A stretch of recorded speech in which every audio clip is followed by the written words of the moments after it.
Ну что, мы продолжаем. Какой сегодня? 11 марта, весна. Четверг. Нет, просто хочу сказать, весна. Ну, как вспомнишь про погоду за окном, вообще... Зима сразу. Вообще не весна, но тем не менее она близко. Вот прям нутром чувствую. Вот она рядышком. Скоро, значит, одежду скинем. Будем такие все красивые, счастливые, солнышко. Но кто-то не очень красивый, даже если одежду скинет. Себя, конечно же.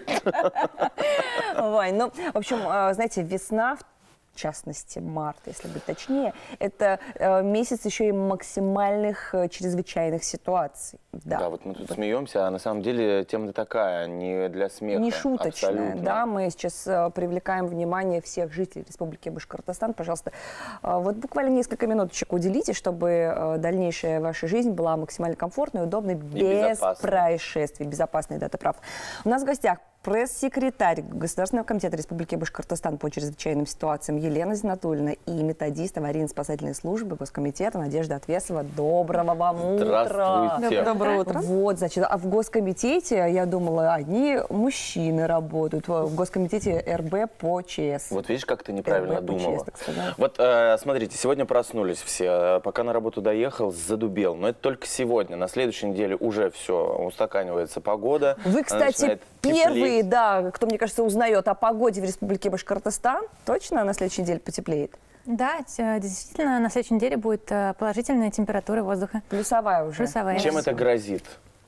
Это грозит подтаиванием льда на водоемах, и, соответственно, будет возникать опасность провалов под лед и утопления граждан в связи с этим.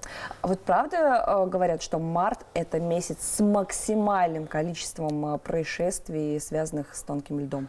Да, вот в прошлом году, в марте, в апреле, мы только по оперативным данным потеряли 14 человек. В этом году, к счастью, еще происшествий не было. Надеюсь, их и не будет. Но уже есть случаи, когда люди пренебрегают правилам безопасности, выходят на лед, и с ними происходит несчастный случай. Вот, например, в конце февраля в Иглинском районе мужчина решил прокатиться на снегоходе по водоему, в результате чего он провалился под лед вместе со своим снегоходом. Чудом мужчина вылез из воды самостоятельно, но вот технику спасти не удалось, снегоход утонул. 7 марта двое молодых людей тоже решили покататься на снегоходе по водоему реки Нугуш Мелеузовского района, в результате чего снегоход застрял в ледяной каше, вытащить они самостоятельно технику не смогли, пошли по водоему обратно пешком в пункт, откуда они вернулись. Ладно, был лед плотный, и мужчины остались живы. Вот. Еще у нас умудряются, конечно, некоторые граждане устраивать гонки на водоемах, это, вот, например, на Паловке, на водохранилище. Естественно, это на законодательном уровне нельзя делать, потому за это могут выписать протокол об административном правонарушении. Передвигаться, выезд на лед вообще, в принципе, разрешен только на специально оборудованных переправах. Не, слушайте, ну лед-то толстый. Я думала. Как оказалось, нет. Лед кажется только толстым на первый взгляд. Во-первых, сейчас у нас есть снежный покров, под которым не видно, как происходит подтаивание льда. Если есть течение, его может подмывать снизу. То есть он сверху кажется достаточно крепким и достаточной толщины, но его снизу подмывает течение. Или, допустим, могут быть какие-то сбросы, да, теплых вод, если это рядом какая-то теплоэнергостанция или еще что-то. Также лед может быть уже становится тонким возле кромки, возле берега, да? Вот. Например, я вчера ехала мимо реки Дема, и уже видно, как посередине реки идет проталина. То есть там уже даже уже потихонечку процесс пошел. Нельзя весной считать, что лед толстый. Его под снегом зачастую не видно, и он таит в себе очень большую опасность. Он даже может быть достаточно толстым, ну, толстым именно, но его структура становится другой, не такой, как зимой. Да, она становится рыхлой, она становится, так называемый, это бутылочный лед, и такой лед представляет большую опасность. Но ведь, наверное, не только снегоход, да, мы привели примеры со снегоходами. Несчастные случаи могут быть с рыбаками, с детьми, которые без сопровождения, но даже если с сопровождением взрослых, все равно это небезопасно, выходят на лед.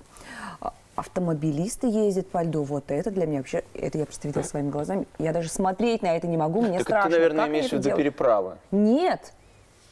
Не на необорудованных переправах, в необорудованных местах. У нас в республике действует вообще 4 ледовые переправы официально, но на сегодняшний день одна из них, ледовая переправа, закрыта в селе Каридель Каридельского района на реке Белая из-за того, что было тепло.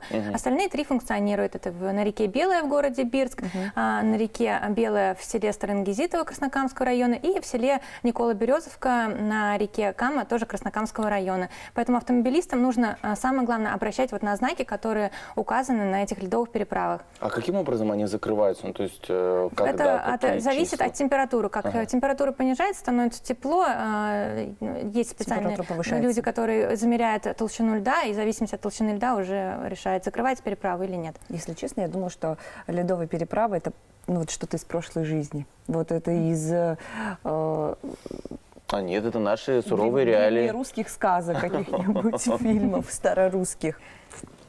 А нет. Они еще функционируют, Да, они действительно, нужны. они функционируют, Это там, где еще нет моста, Да. там ледовая переправа, да? Мосты нам нужны.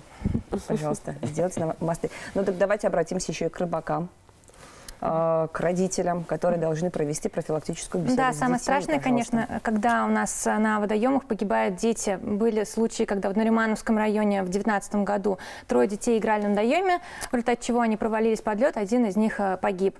И поэтому хочется обратиться к родителям, чтобы обязательно пресекали игры детей на водоемах, объясняли им правила безопасности, тем более в преддверии сейчас каникул. И самое главное, не оставлять детей без присмотра, потому что с детьми может произойти все, что угодно. Что это дети наши.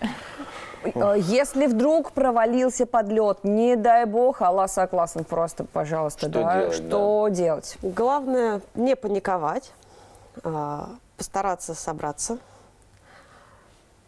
захватить руками за кромку льда, закинуть руки по локти, постепенно постараться закинуть сначала одну ногу, потом вторую, и перекатывающимся движением, либо отползающим, либо именно отползать, двигаться в том направлении, откуда вы пришли, потому что вы оттуда шли, там, скорее всего, лед прочный, он вас... на ноги. Ни в коем случае. Когда вы встаете на ноги, на ту площадь льда, на которой вы стоите, идет большая нагрузка, поэтому, чтобы ее распределить, обязательно надо лечь. Лежа. Лежа. Покатились. И да, если даже вы еще не провалились, допустим, идете и услышали, что под вами начал хрустеть лед, его прям слышно, как он начинает трещать.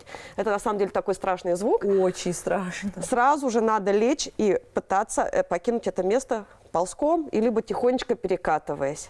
Вот. Как только вы выбрались из воды, именно выбрались, добрались до берега, по возможности надо найти какое-то теплое помещение или найти кого-то, кому обратиться за помощью, чтобы раздеться, согреться, выпить горячего чая, потому что выбраться из холодной воды – это только половина, так скажем, да, спасения. Нужно еще обязательно успеть согреться, потому что вода холодная, на улице все-таки у нас тоже достаточно холодно, можно достаточно сильно замерзнуть. Ну и помните эти 3 заветные цифры, пусть они вам никогда не пригодятся, 112.